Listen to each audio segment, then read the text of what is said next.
नमस्कार, आप देखना शुरू कर चुके हैं समस्तीपुर नाव। मैं हूं नवनीत कुमार। आप सोशल मीडिया पर एक वीडियो तेजी से वायरल होते हुए देखे होंगे, जिसमें कि एक बच्चे की बहुत पिटाई होती है, ऐसा कहा जा रहा है और एक खबर ऐसा चल रहा है।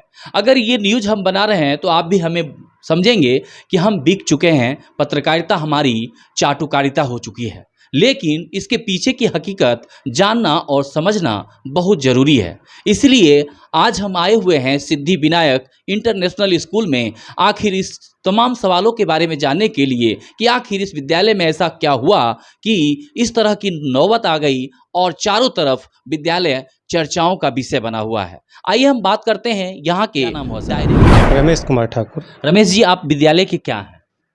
विद्यालय के संचालक हैं। संचालक आप हैं। जी। आपका विद्यालय जो है सोशल मीडिया पर अभी वायरल हो रहा है, उसमें क्या सच्चाई है? हाँ, मतलब हम भी कोई लोग बताए हैं तो फिर मैंने भी देखा है, एक न्यूज़ चल रही है सोशल मीडिया के माध्यम से। वो देख कर के तो हमें खुद अचंभित हूँ कि वो उस पे क्या दिखाया जा रहा है। कैसे बनाया गया, क्या दिखाया गया, इसके बारे में तो जो दिखा रहे हैं वो भी हमसे कोई स्पष्टीकरण या कोई पूछ-पाछ किए नहीं। मतलब आपका पक्ष नहीं रखा गया उसमें? मेरा उस पे कोई ऐसा पक्ष नहीं है, आप उसमें देखेंगे तो एक तरफ़ा न्यूज़ दिखाया गया है, हकीकत कुछ और है। और उस वीडियो में जो दिखाया जा रहा है मतलब हम समझ नहीं पा रहे हैं कि उसमें क्या दिखाया जा रहा है। अच्छा, कहते हैं प्रत्यक्ष के लिए प्रमाण की आवश्यकता नहीं होती है। उसमें प्रत्यक्ष दिख रहा है कि एक बच्चे का मुंह जो है पीट कर सूज गया है। इसमें कितनी सच्चाई है कि आपके विद्यालय में बच्चों को पढ़ाया जाता है और इतनी पीटी जा रही है, इतना पीटा जा रहा है कि बच्चे जख्मी होकर अस्पताल में जा रहे हैं, ऐसा कुछ दिखाया जा रहा है। तो क्या इसमें क्या हकीकत है? नहीं, इसमें हम भी देख पा रहे हैं उसको। और मैं आपको आपके चैनल के माध्यम से बताना चाहूँगा कि वो बच्चे मेरे यहाँ छात्रावास में थे। उनके 2-3 भाई-बहन घर से आया जाया करते थे बस से, स्कूल की बस से।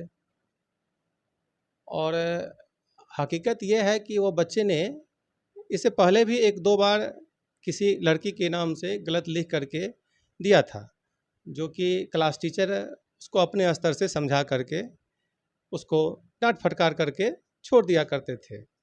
दरअसल हुआ क्या था कि इधर मेरे लेटर बॉक्स में एक लेटर मिला। उस लेटर को जब मैंने पढ़ा तो पढ़ने के बाद उससे मैं पूछा कि बेटा तुम लिखे हो? तो एक बार में तो बोला कि सर हम नहीं लिखे हैं। फिर उसको जब डांट फटकार किए तो सॉरी सॉरी बोल के एक्सेप्ट किया कि सर हम लिखे हैं। उसको बताया कि तुम इससे पहले भी किया है, सो अब तुमको छात्रावास में हम नहीं रख पाएंगे, तुम्हारी हरकत अच्छी नहीं है। इसकी इसके लिए मैंने उनको बताया कि अब तुमको छात्रावास से निकाला जाएगा, तुम्हारे गार्जियन को बुलाया जाएगा। फिर बच्चे को डांट फटकार करके, छोटा बच्चा था, मैंने उसको क्लास में भेज दिया। और उनके जो 2-3 भाई बहन और आते थे, इसके माध्यम से बच्चे ने अपने घर संवाद भिजवाया कि सर हमको डांटे हैं और स्कूल से, हॉस्टल से निकालने की धमकी दे रहे हैं। इस पर उनकी माँ आई तो उनकी माताजी को हम बताए कि देखिए ऐसी स्थिति है। अब बच्चा इससे पहले भी 1-2 बार इस तरह का हरकत कर चुका है और ये कर चुका है। बच्ची भी बगल के है और विद्यालय में इस तरह के बच्चे को रखना, खास करके छात्रावास में, हमारे लिए सही नहीं दिख रहा है। तो आप इस बच्चे का जो भी भुगतान करना है, वो भुगतान पेमेंट जो आपके यहाँ ड्यूज़ है वो कर दें और इस बच्चे से हम आपसे माफ़ी मांगते हैं, इस बच्चे का कहीं अन्यत्र अपना ले जाएँ। इस पे वो बोले कि नहीं, सो बच्चे को जाने दीजिए, पेमेंट इसका हम करवा देंगे। तो विद्यालय में उनको छोड़ा नहीं गया बच्चे को, क्योंकि पेमेंट नहीं कर रहे थे। फिर उसकी माँ चली गई। फिर शाम के समय में 4-5 लोग उधर से आए, बड़ी बेतरतीब ढंग से आए। उनका जो आव भाव और उनकी जो स्थिति थी वो बहुत डरावना बना हुआ था। हम लोग भयभीत हो गए और बच्चे से मिलना चाहे, फिर बच्चे को मिलवाए। मिलवाने के बाद जो है वो बच्चे को ज़बरदस्ती हाथ पकड़ते हुए कि बच्चे को हम ले जाएंगे। उनसे कई बार हम रिक्वेस्ट भी किए कि सर इसका जो पेमेंट वगैरह है ये कौन देंगे? तो जब आप बच्चे को हॉस्टल से निकाल ही रहे हैं तो फिर इसका पेमेंट की बात क्या है? कहते हुए वो गाली गलौज करते हुए भी बच्चे को यहाँ से निकल गए। अब देखिए, अनुशासन तो विद्यालय में होना चाहिए। बच्चे अगर इस तरह से पत्राचार करेंगे तो ऐसे बच्चे को हम छात्रावास या किसी स्कूल में कैसे रख सकते हैं? तो उसको निकालने की प्रक्रिया हो गई थी। और इससे पहले भी चूँकि उनका भुगतान स्कूल का हो नहीं पा रहा था, जुलाई में हम लोगों की पीटी सेकेंड एग्ज़ाम हो रही थी, उससे पहले भी मैं उनके यहाँ पत्राचार किया था। लगभग 50,537 रुपये के आसपास उनके यहाँ ड्यूज है। वो 10 दिन का समय लिए थे कि इस एग्ज़ाम पीरियड में हम दे देंगे, लेकिन वो शुल्क भुगतान नहीं किए। और इधर हम लोग एक लिस्ट बना रहे थे कि जो ज़्यादा ड्यूज वाले हैं उन बच्चे को विद्यालय से हटाने का एक लिस्ट अप कर रहे थे। और उनके बारे में कुछ गार्जियन से ये भी पता चला कि वो इस बच्चे को इससे पहले दलसिंह सराय के किसी एक निजी विद्यालय में ही पढ़वा रहे थे, जहाँ वो फीस नहीं दिए थे। वहाँ भी लगभग कुछ पैसे हो गए थे, अच्छा खासा पैसा हुआ था जिसका भुगतान नहीं किए थे, वहाँ भी वो बच्चे को निकाल लिए थे। तो यह जब जानकारी हमको हुई तो फीस की कड़ाई हम लोग थोड़ा सा उन पर ज़्यादा कर दिए थे। तो इधर भी उनके साथ पत्राचार हुआ। पत्राचार के बाद जो है उस दिन बच्चे को लेके चले गए। हम इसको सामान्य रूप में रखे कि भाई बच्चे ले गए हैं, लेकिन जो हमारे विद्यालय से जुड़े हुए कुछ अभिभावक थे उनको इस बात की जानकारी दिए कि सर बच्चे तो ले गए, लेकिन उनके यहाँ का जो पैसा है ड्यूज है वो सर कैसे ऊपर होगा। कुछ लोगों को मैंने बताया, शायद वो लोग शायद उनको बताए होंगे। अब इस घटना का लगभग रखिए 22 अगस्त की ये घटना है शायद। अब उनको लगा कि नहीं विद्यालय हमारे ऊपर पेमेंट का प्रेशर बना रहा है। इसके बाद उन्होंने शायद आवेदन थाना में दिया। आवेदन दिया तो आवेदन के बाद थाना प्रभारी खुद उनके यहाँ भी गए इंक्वायरी में, मेरे यहाँ भी इंक्वायरी करने के लिए आए, मेरा भी पक्ष लेके गए, उनसे भी पूछ के गए। देखिए, आपके विद्यालय पे ये आरोप है कि आपने बहुत ज़्यादा बुरी तरीके से बच्चे को पीट दिया है। आपके विद्यालय पे ये कहा जा रहा है और ऑन कैमरा बोला जा रहा है। वो पूरा का पूरा पब्लिक जान रही है कि इसमें इसकी सच्चाई बताएँ क्या है? नहीं, हम भी देख पा रहे हैं, उस वीडियो में मैं देख पा रहा हूँ कि जिस तरह से उसको पेश किया जा रहा है, इस तरह की बात को देख कर के तो मैं खुद अचंभित हूँ कि ऐसा हुआ कैसे? और इस तरह की कोई बातें नहीं हैं। अब देखिए, अनुशासन करने के लिए तो बच्चे को डाँट फटकार कोई भी विद्यालय करेगा। जब तक डाँट फटकार नहीं करेंगे, वही अपने बच्चे को मेरे यहाँ बच्चे बनने के लिए डाले हुए थे।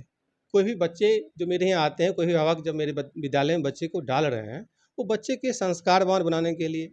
हमारे विद्यालय का एक थीम ही है कि निर्माणों के पावन युग में चरित्र निर्माण ना हम भूलें।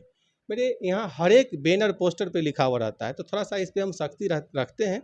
और इस तरह के जो आरोप लगा रहे हैं, आप देखेंगे उस वीडियो को मैंने भी देखा है कि जो रिपोर्टिंग हो रहा है उस बच्चे को पीछे घुमाया हुआ है, उस बच्चे को फ्रंट में नहीं किया हुआ है। एक दूसरी बात, उस पे जो बताया जा रहा है कि बच्चे के कान में किसी तरह की समस्या हो गई है जिससे उसको सुनने में दिक्कत है, तो उस वीडियो में आप स्पष्ट देखेंगे जो पत्रकार महोदय पूछ रहे हैं उसका भली भांति बच्चा जवाब भी दे रहा है।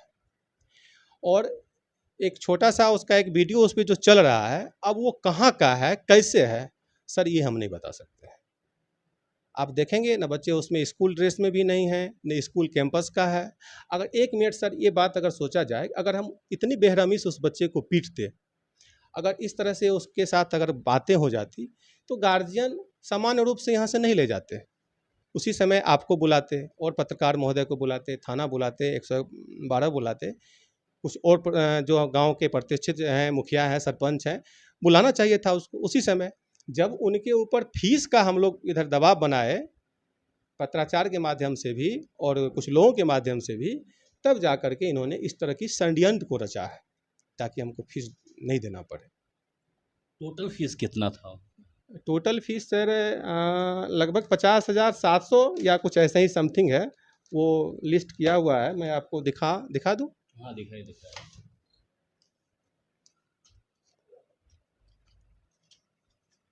उनके यहाँ टोटल ड्यू जो है 50,737 रुपया है। लास्ट पेमेंट कब का है? लास्ट पेमेंट एक्चुअली इसमें हुआ क्या था कि एक बच्चे जो छात्रावास में रहते थे, उनका और उनकी एक बहन का नामांकन उस बच्चे के दादाजी ने करवाया था, जिसका भुगतान वो महीने, 2 महीने, 3 महीने लेट सेट किया करते थे। लेकिन 2 बच्चे, एक शक्ति यादव और एक कनक गुंजन है, जिसका नामांकन उस बच्चे की माताजी ने आके करवा दिया। 26 जनवरी 2023 को, जिस दिन सरस्वती पूजा और 26 जनवरी एक ही दिन था, तो काउंटर लगा हुआ था, उस काउंटर पे आके बच्चे का एडमिशन करवा दिया। उस बच्चे को ड्रेस भी मिला, बुक भी मिला, और यह कह करके कि इसके पेमेंट दादाजी करते हैं और कर दिया करेंगे। और इसी आशा में हम लोग उस बच्चे को पढ़ाते रहे। उनकी माँ कहती थी कि दादाजी कर दिया करेंगे, और दादाजी कहते थे कि नहीं, हम उससे अलग हैं, उस 2 बच्चे का पेमेंट उसके माता, उसके पिता जानेंगे, हम नहीं कर सकते हैं। और 26 जनवरी 2023 से लेकर के आपको अगस्त तक, यानी यूँ कहें कि लगभग 1.5 साल से ऊपर होने को हुआ, वो 2 बच्चे का कभी वेतन भुगतान ही नहीं हो पाया। अच्छा, लोग कह रहे हैं कि आप पे एफआईआर वगैरह हो चुका है, वो हम भी देखे थे, एफआईआर में देरी हो रही थी, एफआईआर कर दिया गया है, आपको तो जेल में रहना चाहिए था, आप अभी तो एकदम इंटरव्यू दे रहे हैं। इन सभी तमाम बातों को अगर हम देखें, तो आपको क्या लगता है? एफआईआर हुआ, थाना में आवेदन गया, तो थानाध्यक्ष मेरे यहाँ आए, मेरे यहाँ से ले गए। उसके बाद की प्रक्रिया थानाध्यक्ष महोदय ने अनुसंधान में क्या कर रहा है, इसकी जानकारी तो हमें नहीं है सर। आपको नहीं है इसके बारे में? इसकी जानकारी देखें, अभी आपने सुना कि किस तरह से इस पूरी प्रकरण को किस तरह से हवा दी जा रही है और किस तरह से मोड़ा जा रहा है। अगर आप न्यूज़ बनाते हैं तो दोनों तरफ के पक्षों को दिखाया कीजिए। अगर गलती है तो गलत चीज़ को भी दिखाइए, अगर सच्चाई है तो सच्चाई है। अब देखते हैं इसमें पुलिसिया अनुसंधान क्या कहती है और क्या कहाँ तक इसमें प्रकरण में पहुंच पाते हैं। ये इन तमाम चीज़ों को देखेंगे आगे। बाकी बातों के लिए बने रहिए समस्तीपुर नाव के साथ। धन्यवाद।